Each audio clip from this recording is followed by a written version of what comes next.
Hello, oboists. My name is Victoria Racz, and this is another video in my ongoing collection of all-state excerpts for the Pacific Northwest region that will serve not only as free lessons to you, but assist you in turning in a confident and successful audition, whether for your band and/or for all-state. For those of you that have utilized my other free demo and coaching videos, and I hope you have, you will notice that I talk about some of the same concepts, since some of the skill requirements are similar across the different excerpts. However, don't skip any part of any of these videos. Reinforcing these fundamentals is absolutely crucial, as you want all the good habits to be automatic. So make that time investment and listen to everything. The first thing we'll do for this chromatic scale is review your octave key chart.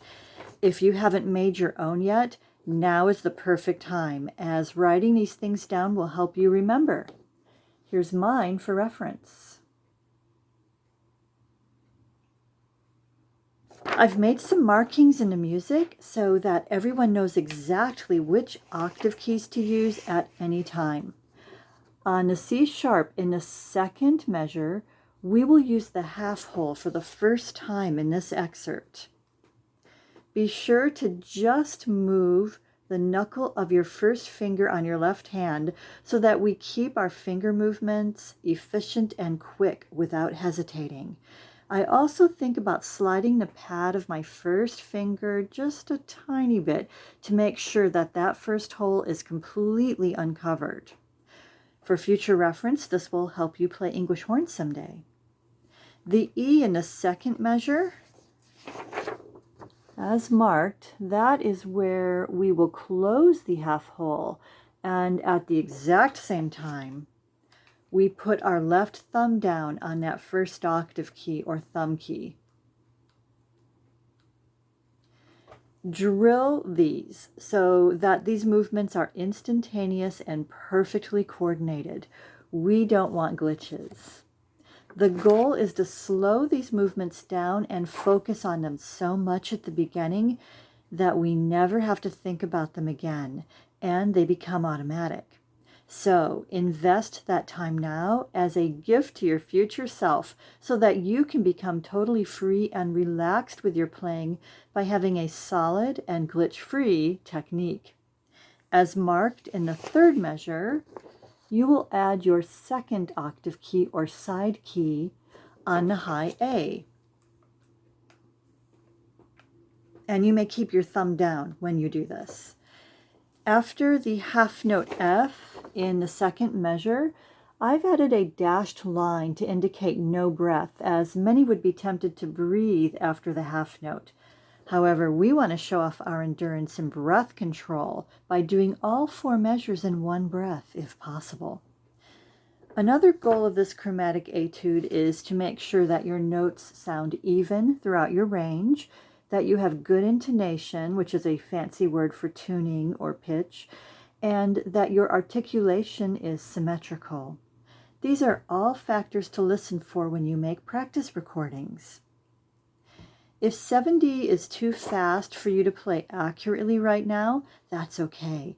Don't rush yourself, as you don't want to normalize messy playing. So take it at a tempo where you can do everything perfectly. If you are taking it much slower and you do need a breath after the second measure, that's all right for now. Always focus on your long-term goals, as I hope that you want music and oboe to be a part of your life forever. My metronome only gives me 69 or 72, so I'm going to go with 69. I'll try to remember to do something different with the last measure or note so that no one will be tempted to try to pass it off as their own recording. Let's do a metronome check.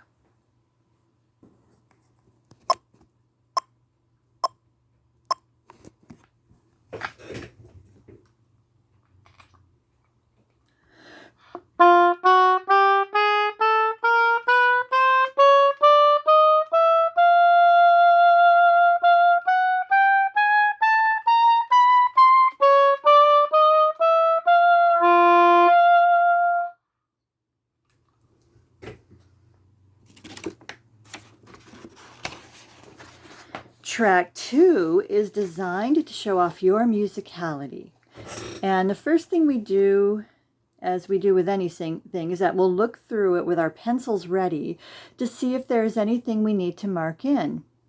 I've started with another of those no breath dashed lines between the second and third measure. Then we'll check the key signature. What key is this in? Here's my handy circle of fifths. Almost handy. Which key has 3 flats? It would be E flat major or C minor. With the B natural leading to the C in the last measure, it is clear that this is in C minor. So I would play an E flat major scale, then the C harmonic minor scale to make sure that we are in the right key signature zone. Harmonic means that we will be raising the 7th step, a half step, ascending and descending in the scale. Really bring out the dynamics. I record all these videos using my phone on my music stand, and that tends to equalize all my dynamics, but I'll try to exaggerate. That being said, you want to make sure that you are using a better setup if possible, so try different rooms to see where you sound the best. Acoustics matter. This etude gives you the option of playing a lower octave in the second line if you are not comfortable with the higher octave yet. For those wanting to play the higher octave, let's review or learn those upper notes. With my students, I always teach the high C sharp or the N harmonic of D flat and a high D at the same time. Here's a fingering chart. And of course, you should make your own fingering chart. And here's how those fingerings look on the oboe. 2, 3, 1, and the C key, no octave keys, and then I just flip those first 2 fingers for D. Here's how they sound.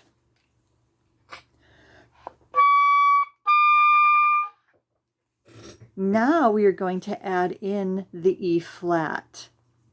Here's the fingering chart. But we'll just focus on the high E flat. Although I always teach those 3 notes at the same time to my students. Here's how that E flat looks on the oboe. Half hole 2, 3, 2, 3, and then the B key. Make sure that your left pinky is on the B key only for good intonation. Don't even think about touching that G sharp key. Checking octaves is highly encouraged to make sure that our pitch is in the right sphere. So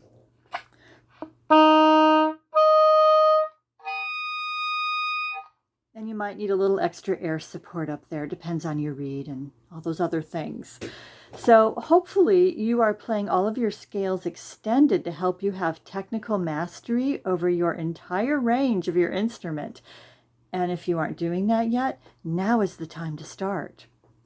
My students and I begin and end on the scale note name or tonic, but we play up to the highest note that we can finger within the key signature, then to the lowest note within the key signature, beginning and ending on the note name of the scale.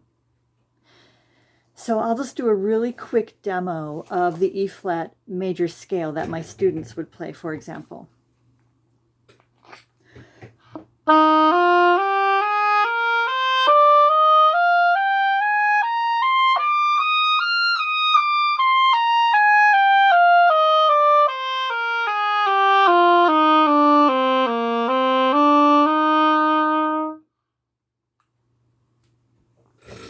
So now let's isolate the high C, D, and E flat from measure 12.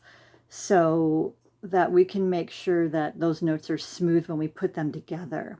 First, I would do it tongued and then slurred. So I'm just going to play C, D, and E flat.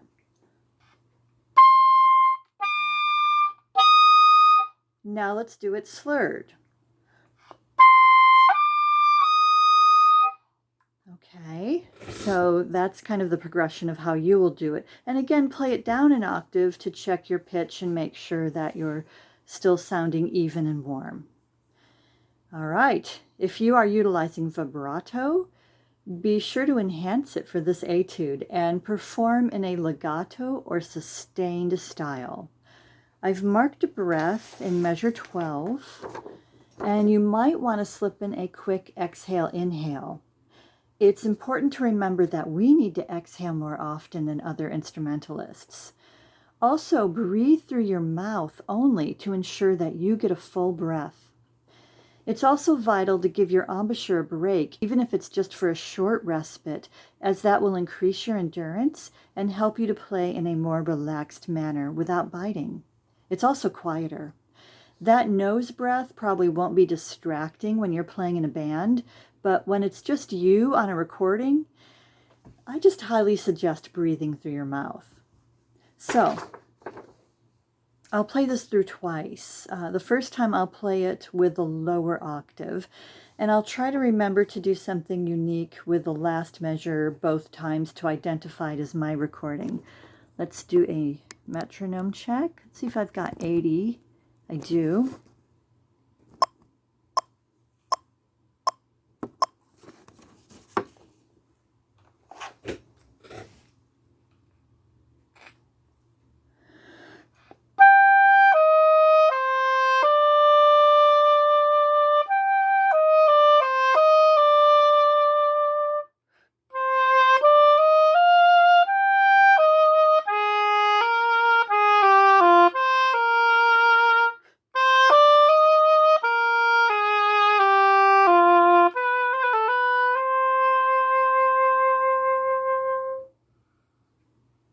Okay, second time through.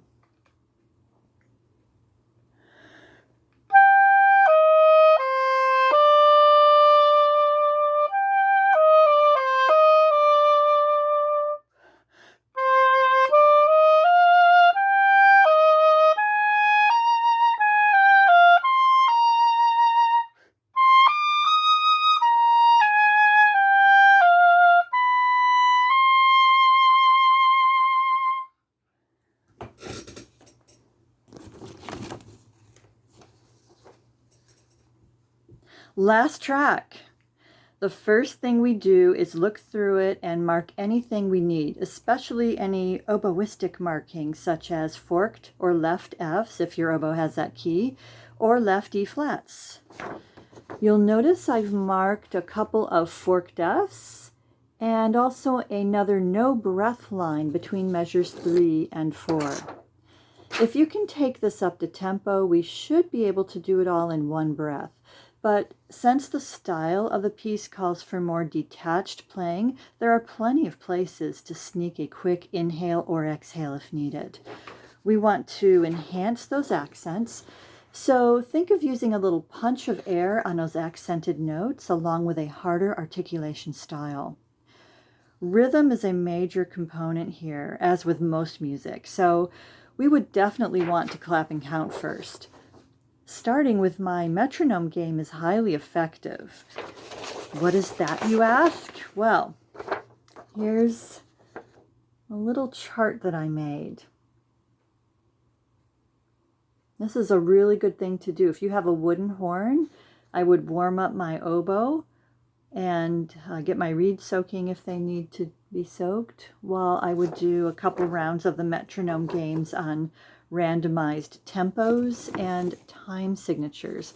For now, we're going to do this in 4/4 at the marked tempo, which is 108. Let's see if I've got... Oh, what is the marked? Oh, the marked tempo is 110, and I've only got 108. That's what that is. Okay. So, we're going to count and clap one measure each of the rhythms I had on the sheet. 1, 2, 3, 4. 1, 2, 3, 4. 1 and 2 and 3 and 4 and 1 and a 2 and a 3 and a 4 and a 1 e and a 2 e and a 3 e and a 4 e and a 1 and a 2 and a 3 and a 4 and a 1 and 2 and 3 and 4 and 1, 2, 3, 4. So if it goes too fast for you to clap, that's okay. Just make sure you keep the counting really locked in with the clicker. This will be a really great way to help you subdivide and train your counting voice. So now, other helpful tips would be to make sure that your triplets have 3 equal notes in them. Oops, holding up the wrong sheet. And that your triplets all fit into one beat. So look at the second beat of the first measure.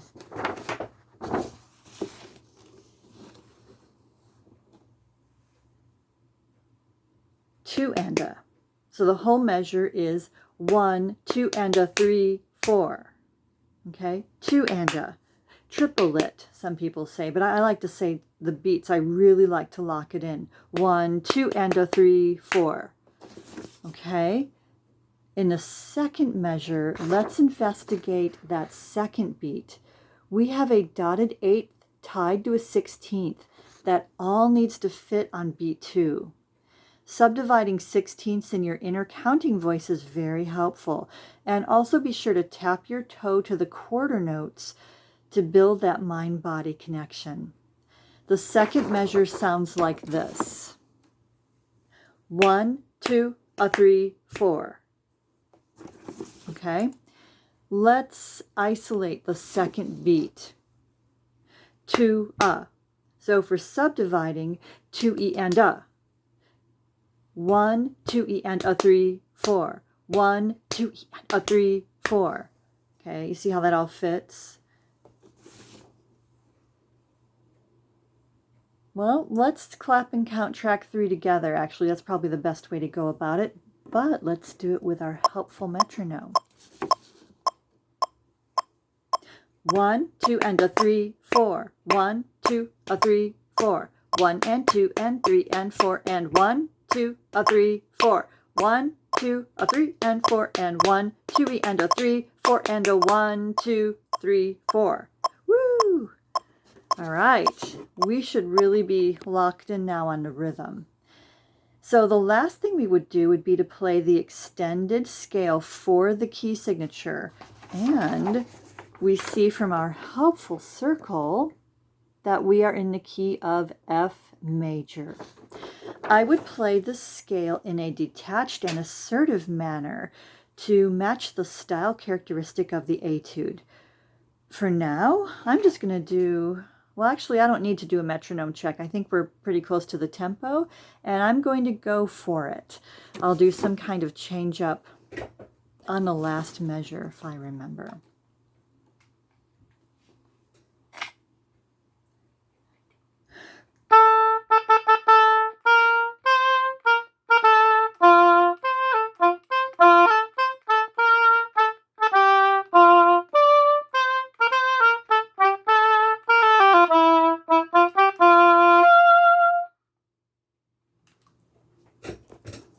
Okay, so as with all of my videos, I hope you found this beneficial.